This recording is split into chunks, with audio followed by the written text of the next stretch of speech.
The sun hovered high over the quiet village of Ngodua, casting golden rays over clay rooftops and rustling palm fronds. Joyful music filled the air, drums throbbed like a heartbeat, flutes whistled, and villagers danced in brightly colored wrappers and traditional beads. It was the long-awaited wedding day of Alira, the most admired maiden in all of Ngodua. From childhood, she had been the jewel of the village, graceful, kind, intelligent, and breathtakingly beautiful. Many suitors had come and gone, but her heart had chosen Kalechi, a handsome young merchant who had won her affection through his humility and devotion. At the entrance of St. Eber's chapel, Alira stood radiant in a flowing ivory gown. Her skin glowed like bronze kissed by morning light, her braided hair crowned with coral beads. She clutched a bouquet of white hibiscus, her hands steady but her soul fluttering with nervous joy. Inside the church, Kalechi waited at the altar, clad in a white adbata with gold embroidery. His eyes sparkled with pride, his lips slightly trembling with emotion. The villagers filled the pews, humming and smiling. It was more than a wedding. It was a celebration of love, unity, and hope. But amid the rejoicing, hidden in a shadowed corner at the back of the church, stood a hooded figure whose face was masked by a dark veil. No one noticed her.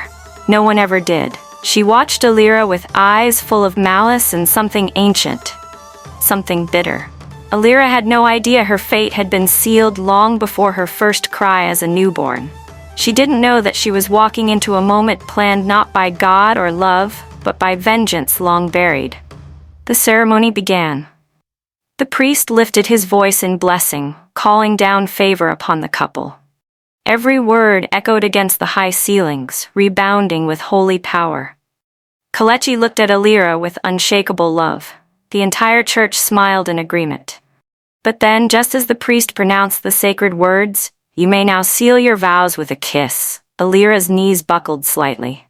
A strange ripple of pain shot through her abdomen. Her hands trembled. Her smile vanished. She gasped. Kalechi rushed to steady her, whispering, "My love, are you all right?"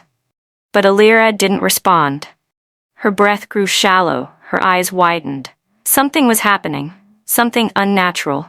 A scream tore from her lips, loud, piercing, unholy. The music stopped. The crowd froze.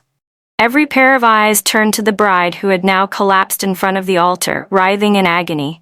Her white dress bunched around her as her body twisted uncontrollably. Panic spread like wildfire. And then the impossible happened. From beneath her gown, a massive serpent emerged.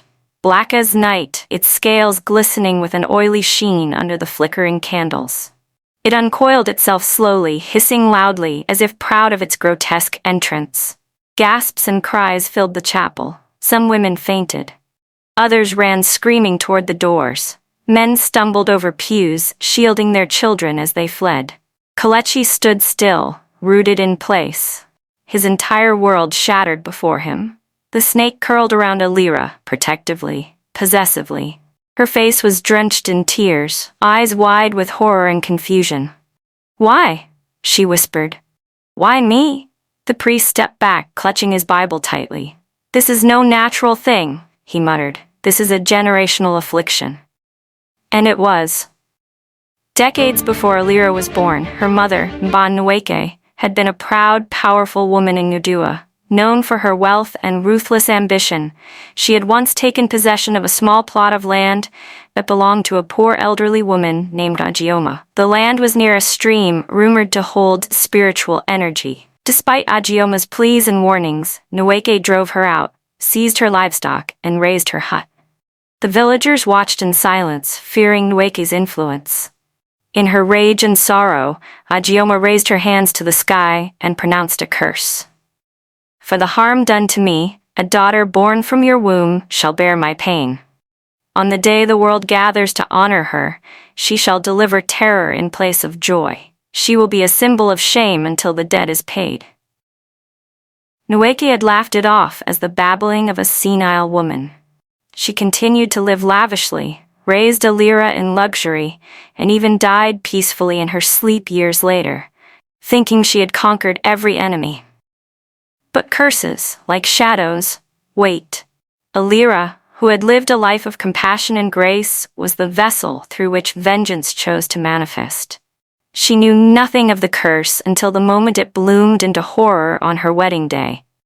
When the church finally emptied, only the priest, Calamity, and a few elders remained. Alira lay weak on the floor, the snake still draped around her like a sinister veil. Calamity wept silently, unable to move closer. How can I love what I cannot understand?" he asked no one in particular. The priest, trembling, tried a cleansing prayer, but the snake only hissed louder, eyes glowing crimson. The curse was not to be undone so easily. In the days that followed, Ngodua was never the same. Whispers turned into rumors. Some claimed Alira was a demon bride. Others said she had made a secret pact with marine spirits. Children were told not to look her in the eyes. Women crossed themselves when she passed. But Alira refused to remain broken.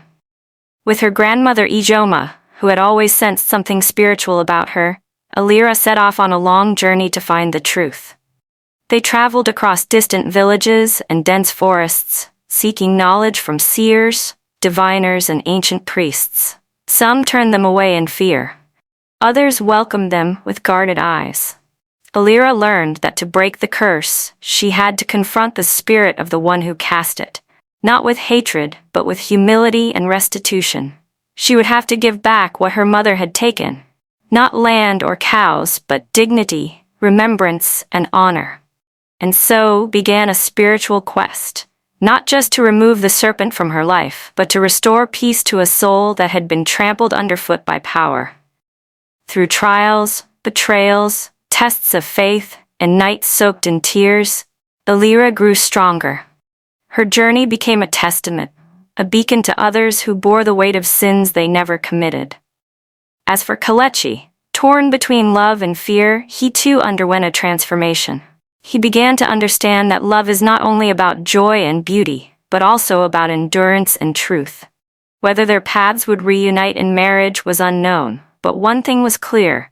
Alira was no longer just a cursed bride. She was a warrior of spirit, a bridge between justice and redemption.